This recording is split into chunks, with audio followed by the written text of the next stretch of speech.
6 दिसंबर को जानकारी आप तक पहुंचा दें। इंडिया गठबंधन की बैठक में शामिल नहीं होंगी ममता बनर्जी। गठबंधन की बैठक दरअसल 6 दिसंबर को दिल्ली में होनी है, जिसे लेकर INDIA को शामिल यहां पर होना है, यानी कि वो दिग्गज जिन्होंने इस गठबंधन को यहां पर बनाया, वो विपक्षी गठबंधन। लेकिन जो खबर निकलकर सामने आ रही है उसमें ममता बनर्जी शामिल नहीं होंगी। तो इस वक्त की ये बड़ी खबर है, दिल्ली में होने वाली INDIA की बैठक में ममता बनर्जी शामिल नहीं होंगी। वो महागठबंधन, वो विपक्षी गठबंधन जिसे लेकर दावे ये किए जा रहे थे कि एकजुटता है और इसी एकजुटता के साथ मोदी सरकार को मात दी जाएगी, लेकिन उससे पहले ममता बनर्जी अब इस गठबंधन में बैठक में शामिल नहीं हो रही है, जो ये बताता है कि क्या अंदर खेमे कुछ सही नहीं चल रहा है। क्योंकि इस वक्त विपक्षी गठबंधन कह भी रहा है कि हमें एकजुटता के साथ आगे बढ़ना होगा। आशिका हमारी सहयोगी ज्यादा जानकारी के साथ। आशिका, क्या कुछ इसके पीछे की वजह बताई जा रही है, जो नतीजे यहां पर राज्यों के सामने आए, क्या ये उसका इम्पैक्ट है या कुछ अलग फैसला?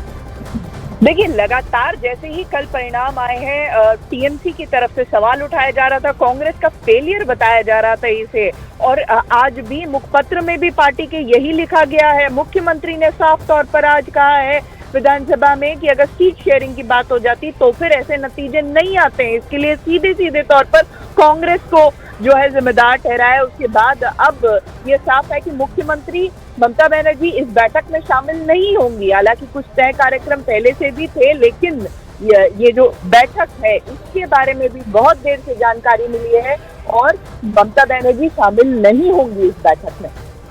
तो ममता बनर्जी इस बैठक में शामिल नहीं होंगी, जो कि 6 दिसंबर को देश की राजधानी दिल्ली में यहां पर होने वाली थी। विपक्षी गठबंधन की ये बैठक काफी खास बताई जा रही थी। कांग्रेस ने सीट शेयर की बात नहीं की, इसलिए हारे, ये कहा गया है। देखिए, बहुत से ऐसे मुद्दे हैं जिन पर अब विपक्षी महागठबंधन को विचार विमर्श भी करना होगा। जिस तरह से राज्यों के नतीजे यहां पर सामने आए हैं, जो कांग्रेस के पक्ष में नजर नहीं आए हैं, खासतौर से मध्य प्रदेश, छत्तीसगढ़ और राजस्थान का जिक्र करें, ऐसे में क्या ये भी विपक्षी गठबंधन की आने वाली रणनीति पर अपना असर छोड़ता है? उसे लेकर भी अब सियासी गलियारों में चर्चाओं का दौर शामिल है और जारी भी है। आशिका हमारे साथ हैं। आशिका, क्या कुछ यहां पर कहा जा सकता है विपक्षी गठबंधन को लेकर? ममता बनर्जी का रुख आगे क्या रह सकता है? देखिए, अभी तक जब दूसरे जगहों से भी फूट की खबरें आ रही थी, ममता बनर्जी लगातार उनकी तरफ से ये बयान आ रहा था कि नहीं, हम एकजुट हैं, हम आगे बढ़ेंगे इसको लेकर के। लेकिन जैसे ही कल चुनाव के परिणाम आए हैं, साफ तौर पर TMC भी कांग्रेस पर हमला करने लगी है। आज मुखपत्र जो पार्टी का जागो बांग्ला, उसमें भी लिखा गया है कांग्रेस को सीधे सीधे जिम्मेदार ठहराया गया है। जो TMC के दूसरे नेता हैं वो भी कांग्रेस पर, राहुल गांधी पर सीधे हमला करने लगे हैं। और आज साफ तौर पर ममता बनर्जी ने ये कह दिया, मतलब ये साफ है कि गठबंधन में दरार पड़ चुकी है। ममता ने साफ तौर पर कहा है कि सीट शेयरिंग की बात हो जाती तो इतने खराब परिणाम नहीं आते हैं। और ये साफ है कि ये गठबंधन अब एकजुट नहीं है। बैठक की बात भी हो रही है, लेकिन ममता बनर्जी जो कि हर कड़ी को जोड़ती रही हैं इतने समय से इस गठबंधन को लेकर के, चाहे इसके पहले चुनाव की बात कर लें तब भी ममता बनर्जी ही वो सबसे बड़ा फैक्टर थी जो इन विरोधी दलों को एक साथ जोड़े थी।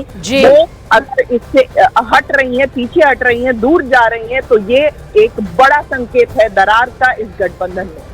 तो वो महागठबंधन या फिर वो विपक्षी गठबंधन जो मोदी सरकार को रोकने के लिए अभी उभरा ही था, जिसे लेकर बैठकों का दौर भी जारी रहा था, वो कहा जा सकता है एक दरार के तौर पर नजर आ रहा है। आशिका, ममता बनर्जी की सियासत से, उनके रुख से न सिर्फ राज्य की सियासत बल्कि पूरे देश की सियासत वाकिफ है कि जब वो फैसला लेती हैं तो फिर ये नहीं सोचती हैं कि वो किस गठबंधन के साथ है, वो अपनी राह यहाँ पर देखती हैं। लगता है विपक्षी गठबंधन की ये राह आसान नहीं होगी अगर एक एक करके, खासतौर से अगर ममता बनर्जी का रुख इसी तरह का रहता है तो।